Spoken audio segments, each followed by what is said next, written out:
नमस्कार दर्शकों, स्वागत है आपका Equinox Research and Advisors channel पर। जिस हिसाब से मार्केट में न्यूज़ चल रही है, हमारे इंडिया को रेटिंग्स के हिसाब में जो अच्छा ग्रोथ देखने को मिला है, एक चेंज अल्टर रेटिंग आई है, तो उस हिसाब से मार्केट में जितने भी निफ्टी, बैंक निफ्टी में मूवमेंट्स रहे हैं, उन सब के बारे में हम डिस्कस करेंगे। और आज किस तरीके का ट्रेंड था निफ्टी और बैंक निफ्टी में, पंकज सर से आइए जानते हैं।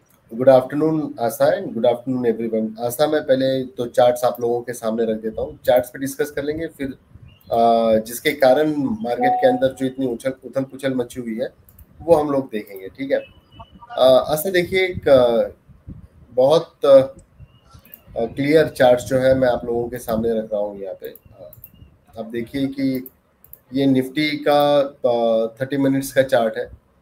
लोअर लेवल से ये ऊपर गया और कंटिन्यूअसली अगर हम लोग देखते हैं पिछले 1-1.5-2 घंटे के करीब करीब 25,000 के ऊपर लगभग ये ट्रेड करने में सक्सेसफुल रहा है। हालांकि उसके बीच में कई बार वो 25,000 के नीचे भी आया, लेकिन 25,000 को अब वो एक सपोर्ट की तरह मानकर एक रेजिलियंस दिखा रहा है। यहाँ पे मुझे लगता है कि जिस हिसाब से आज का मोमेंटम है मार्केट का, वो ठीक ठाक रहा है। अगर कल की कैंडल देखते हैं हम लोग, देखिए ये मैं डेली कैंडल लगा रहा हूँ और ये कल की कैंडल के बिल्कुल आज के दिन बीच में ही पूरा की पूरा दिन अभी तक बीतता हुआ नजर आया है। आप यहाँ पे देख सकते हैं एक टग ऑफ वॉर देखने मिला। 25,000 पे कॉल राइटर्स की तादाद 1,30,00,000 की है और 25,000 पे ही 1,10,00,000 और थोड़ा सा हम लोग नीचे जाते हैं 24,900 पे तो 1,20,00,000 के कॉल राइटर्स है। अगर इसका हम लोग टोटल कर लेते हैं तो ये कई ज्यादा है यहाँ से।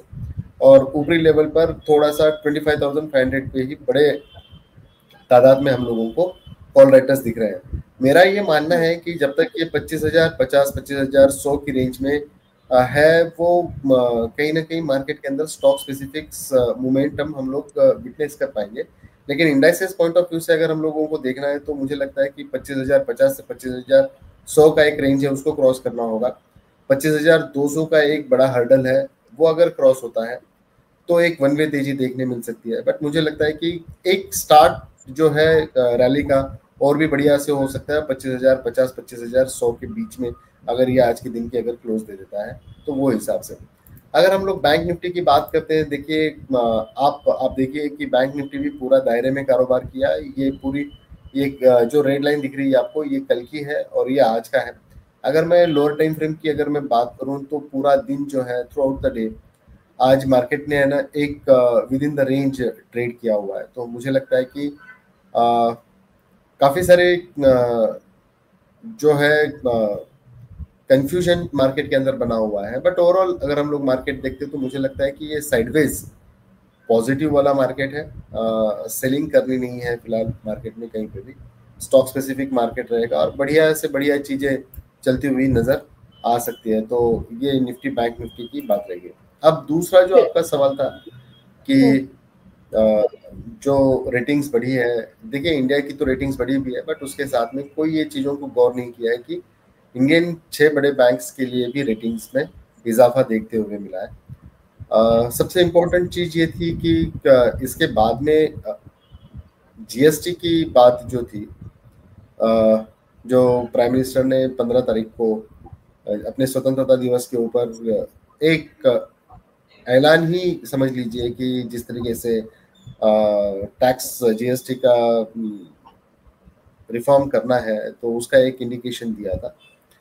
अब ये जीएसटी के नोटिफिकेशन के लिए कल 5 बजे की एक मीटिंग होनी थी जो हो चुकी होगी, बट जो जीएसटी काउंसिल की मीटिंग होनी है वो सितंबर में शेड्यूल्ड है।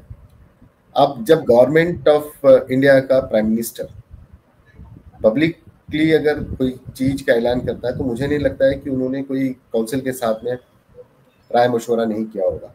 अगर वो उन्होंने कोई ऐलान किया है तो डेफिनेटली काउंसिल उसके ऊपर पॉजिटिव विचार नहीं होगी और सितंबर के अंदर उसके ऊपर का एक आउटकम हम लोगों को मार्केट में आते हुए देखने मिलेगा। अगर जीएसटी काउंसिल का डिसीजन उसके पहले आ जाता है तो मार्केट के अंदर एक बड़ा यूफोरिया और भी देखने मिल सकता है। बट मेरे हिसाब से जो बेयर जो रैली थी वो कहीं ना कहीं डिस्काउंट होती हुई नजर आ रही है यहाँ से आगे, क्यों तो ट्रम्प और पुतिन की जो मीटिंग थी वो भी मैं समझता हूँ कि काफी साउंड और काफी पुख्ता साबित हुई। जियोपॉलिटिकली इतना ज्यादा इम्पैक्ट नहीं होगा, लेकिन बट स्टिल कहीं ना कहीं एक सीज फायर की बात चल रही है। आप डॉलर रुपए की पोजीशंस देख लीजिए कि किस तरीके से वो बिल्ट है। साथ ही साथ गोल्ड एक बड़ा जो एसेट क्लास है उसके अंदर चीजें जो है काफी सिमटी सी नजर आ रही है, क्यों तो एक रेंज हो गई अभी गोल्ड की। तो अगर ये डॉलर रुपये का अगर इम्पैक्ट होता है तो बड़ा इम्पैक्ट वो क्लास पे भी होगा। और इक्विटी अगर बढ़ता है तो दूसरा जो एसेट क्लास है वो यूजुअली थोड़ा सा घटते रहता है। तो ये सब चीज़ों को हम लोग एक सकारात्मक रूप से देखेंगे। तो मुझे लगता है कि यस, हम लोगों के लिए मार्केट अभी अच्छा है और मार्केट और भी अच्छा होगा। जी बिल्कुल सर, जिस हिसाब से अभी मार्केट में हमें ये न्यूज के कारण ज्यादा सेंटिमेंट्स दिखाई में नजर आ रहे हैं, तो आज कौन से ऐसे सेक्टर्स थे कि जिन्होंने अच्छा परफॉर्म किया, एक सपोर्ट दिया मार्केट को, और साथ ही साथ आज आपने सेक्टर्स के अकॉर्डिंग या मार्केट के सेंटिमेंट्स के अकॉर्डिंग कौन से ट्रेड प्रोवाइड करे?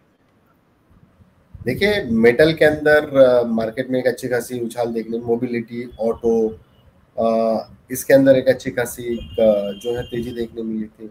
ऑयल एंड गैस के अंदर एक अच्छी खासी तेजी देखने मिली। मुझे लगता है कि सीपीएससी इंडेक्स थोड़ा सा ड्रैग होते हुए नजर आया। डिफेंस के काउंटर्स जो है वो कहीं ना कहीं ड्रैग होते हुए नजर आया। सेक्टरल रोटेशन की बात मैं हमेशा से आपसे करते आ रहा हूँ। आप देख सकती है कि एफएमसीजी में भी आज थोड़ा सा ड्रैगिंग देखने मिला है। तो कल जो सेक्टर अच्छा लग रहा था जीएसटी के जो न्यूज के बाद में, वो आज कहीं ना कहीं गिरते हुए नजर आए। और जो थोड़ा सा एक कंटिन्यूएशन में जो मोमेंटम में जो रहा है ऑटो, उसके अंदर काफी अच्छा जो है ट्रैक्शन भी देखने मिला। मैं अगर आज के ट्रेड की बात करूं आस्था, तो 2 ट्रेड्स मैंने दिए थे, बहुत ही माइनर प्रॉफिट्स के साथ में दोनों की दोनों ट्रेड क्लोज किए हैं। आप देख सकते हैं कि मैंने डीमार्ट के ऊपर एक ट्रेड दिया था 461517 की रेंज में। उसको मैंने 4635 की रेंज में एक अपडेट दिया था। और हेवल्स का मैंने 1570 में सुबह 10:08 पे दिया। 1572 में 3:20 पे मैंने प्रॉफिट बुक करने के लिए बोला। मतलब हालांकि देखा जाए तो कॉस्ट टू कॉस्ट एग्जिट है, बट स्टिल हम लोग ग्रीन में रहना मैनेज कर लिए आज भी। बहुत टाइट और रेंज बाउंड तरीके के ट्रेड्स हम लोगों को इंडाइसेस में मूव्स देखने मिले, जिसके कारण स्टॉक्स में बड़ी हलचल देखने नहीं मिली। मुझे लगता है कि आज भी हम लोग कोई फ्रेश ट्रेड नहीं लेंगे कल के लिए, बिकॉज यू नेवर नो कि कल कैसे खुलेगा मार्केट। और इतनी कंटिन्यूअस तेजी हम लोगों ने देखी है, और 300 350 पॉइंट एक साथ की तेजी देखते हुए मुझे लगता है कि बहुत टाइम भी हो चुका था हम लोगों को। तो कहीं ना कहीं वो प्रॉफिट बुकिंग का भी प्रेशर मार्केट में ट्रेडर्स के ऊपर था। तो वो एक है। अगर मैं दोबारा निफ्टी की लेवल्स की अगर मैं बात करूं तो 25,050, 25,000 की 100 की रेंज है। और दूसरा जो एक बड़ा हर्डल है 25,200 का। 25,050 से 200 के बीच में खेल सकता है मार्केट। अगर 200 क्रॉस कर देता है तो मुझे लगता है कि बड़ी रैली निफ्टी के अंदर देखने मिलेगी। और बैंक निफ्टी के अंदर अनडाउटेडली 56,200 जब तक क्रॉस नहीं होगा, बड़ा रैली हम लोगों को देखने नहीं मिलेगा। छोटे प्राइवेट बैंक्स, पीएससीज ये अच्छे चल रहे हैं, पीएसयूज अच्छे चल रहे हैं, लेकिन जो बड़े बैंक्स है, एसबीआई हो गया, एचडीएफसी बैंक हो गया, आईसीआईसीआई बैंक हो गया, जिनके वेटेज बड़े हैं बैंक निफ्टी के ऊपर, वो थोड़ा सा सहमा हुआ प्रदर्शन कर रहे हैं। तो मुझे लगता है कि इनका चलना बहुत जरूरी है। निफ्टी के लिए भी जरूरी है एचडीएफसी बैंक का चलना, और बैंक निफ्टी के लिए भी जरूरी है। थोड़ा हम लोग वेट करेंगे। Again I am telling you कि मैं थोड़ा साइडवेज पॉजिटिव हूँ मार्केट के ऊपर। मुझे नहीं लगता है कि कोई भी बड़ी मंदी अभी मार्केट के अंदर आएगी। अब ट्रम्प फैक्टर है, वो क्या पैन आउट होता है वो देखना बहुत इंपॉर्टेंट रहेगा। और मुझे लगता नहीं है कि अभी इतना कमिटमेंट जिस तरीके से उन्होंने अपने बोलने में से दिया है, तो कहीं गिरावट की आशंकाएं थोड़ी सी कम होती हुई नजर आ रही है। जी, थैंक यू वेरी मच। तो सर जैसे जिस हिसाब से मार्केट में अभी ट्रम्प और बाकी सबकी मीटिंग जारी है, लेकिन कोई एक ऐसा निष्कर्ष या निर्णय नहीं आ पा रहा है, लेकिन अगर सीज फायर की बात होती है तो क्या निफ्टी पे कुछ इम्पैक्ट रहेगा इसका? जी, बस ये उसी का तो इम्पैक्ट देखने मिल रहा है अपने को अभी। आज कल का दिन तो चलो ठीक है, डोमेस्टिक न्यूज थे। सीज फायर की बात अभी बहुत जोर शोर से है। देखिए मैं थोड़ा सा जियोपॉलिटिकली और एक चीज भी ऐड ऑन करना चाहूंगा कि चाइना कंटिन्यूअसली गोल्ड जो है वो अपनी ट्रेजरी में इजाफा कर रहा है। पिछले अगर मैं रेट्स की अगर मैं बात करूं डॉलर्स के अंदर तो 2250 2260 की रेंज से लेकर 3330 तक उन्होंने करीब करीब 300 टन गोल्ड अपनी ट्रेजरी में जमा किया है और उसके अगेंस्ट में जो डॉलर है वो बेचते जा रहे हैं वहाँ पे। तो वो एक इम्पैक्ट जो है मार्केट के ऊपर मुझे लगता है कि कहीं ना कहीं एक प्रेशर यूएस के ऊपर बनना शुरू हुआ है उनसे। ये एक अलग पार्ट रह गया। बट पुतिन का और मतलब रशिया का और यूक्रेन का जो सीज फायर का बात है वो अभी काफ़ी एडवांस लेवल पे है। तो मुझे लगता है कि यूक्रेन वो चीज़ को अभी मान ही लेगा और जो भी चीज़ें हैं वो स्ट्रेटेड हो जाएगी। तो ओवरऑल ग्लोबल मार्केट्स के लिए ये क्यूज काफ़ी अच्छे रहेंगे। जी बिल्कुल सर। तो जिस हिसाब से मार्केट सेंटिमेंट्स है वॉलेटाइल ज़्यादा है, तो अभी हमारे पास ऐसे कोई ट्रेड नहीं है, तो no trade is also a part of trading दो। तो उसी साइकोलॉजी के साथ आज तो कोई ट्रेड नहीं है सर, एक बार आप डिस्क्लेमर और दे दीजिए। जी ट्रेड तो डेफिनेटली मैं देना तो बहुत चाहता हूँ बट मुझे ये लगता है कि कोई अगर इन्फ्लुएंस हो कि अगर ट्रेड ले लेगा तो मार्केट कंडीशंस को जाने बिना ट्रेड करना थोड़ा खतरे से खाली नहीं है। और जो भी मैं अपनी एनालिसिस रखता हूँ वो मेरी अपनी निजी राय है। अगर आप कोई भी ट्रेड कर रहे हो तो आप आपके वित्तीय सलाहकार से ज़रूर राय मशवरा करके ही ट्रेड कीजिए।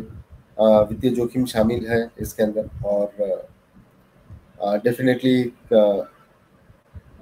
अपने अपने इंडिपेंडेंट फाइनेंशियल एडवाइजर को जो उनकी राय है वो ध्यान में रखिए ट्रेड करें। Thank you.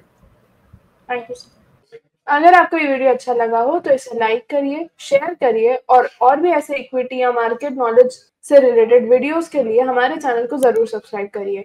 और हाँ, ट्रेडिंग या इन्वेस्टमेंट करने से पहले डिस्क्रिप्शन में दिए गए डिस्क्लेमर को भी जरूर पढ़ें।